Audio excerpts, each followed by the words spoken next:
Mi nome é Rochelle Martina e eu sou enfermeiro de emergência no departamento de emergência.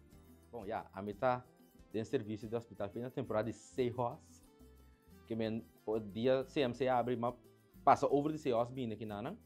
Pois a mim gosta é trabalho hospitalário, so verpleegkundige que tem diferente áreas, tem psiquiatria, tem verstandig handicap, etc. Mas a mim sempre me apaixona é trabalho de hospital, que é trabalho clínico. O que inspira me para ser um enfermeiro? O que inspira me é a arte de ajudar gente malo e a sensação de mirar a recuperar, para assim um valor agregado em sua fase de recuperação. Então, é assim, curioso para ser enfermeiro. O trajeto para ser enfermeiro de minha cana passa simples, mas acaba minha escola secundária, acaba tempo mavo, então eu vai IFE, na IFE mas 4 anos verpleegkundige.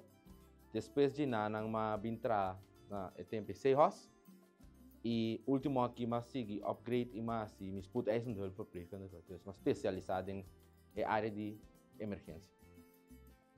O que CMC está assim para melhorar a prática de enfermeria, como eu gosto de nanta, o que nabi com o último qual é CMC Top.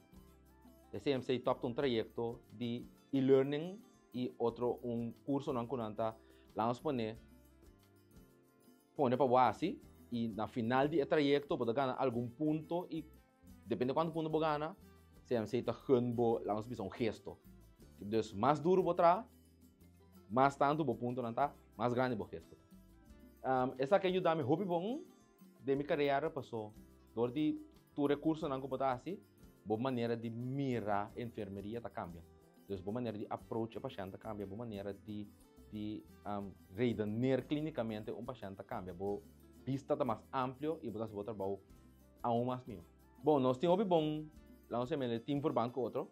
Você cita a meta do departamento também, de emergência, se você pode como equipo, você logra chegar na meta.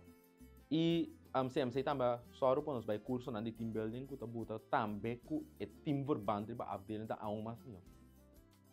O que me dá apreciar mais trando como enfermeiro na CMC CMC está dando espaço para como enfermeiro também por trazer adelante a ideia de reunião e nanta ter em consideração como ideia para melhorar de serviço.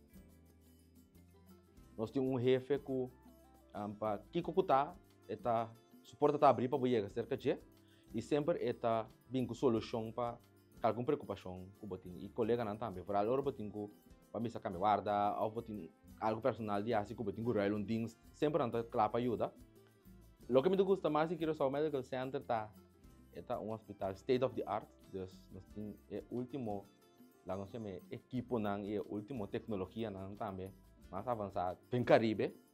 Pois esse está sendo muito proud de personal de Curaçao Medical Center. Conselho que eu dou ainda que a carreira de enfermeria para de primeiro vamos ter paixão para trabalho. Esse é para mim a coisa mais importante. A parte de paixão, vamos ter dedicação e vamos ter a vontade também de conseguir estudar e engrandecer o conhecimento. Mesmo que a medicina está avançada, também não pode parar um caminho.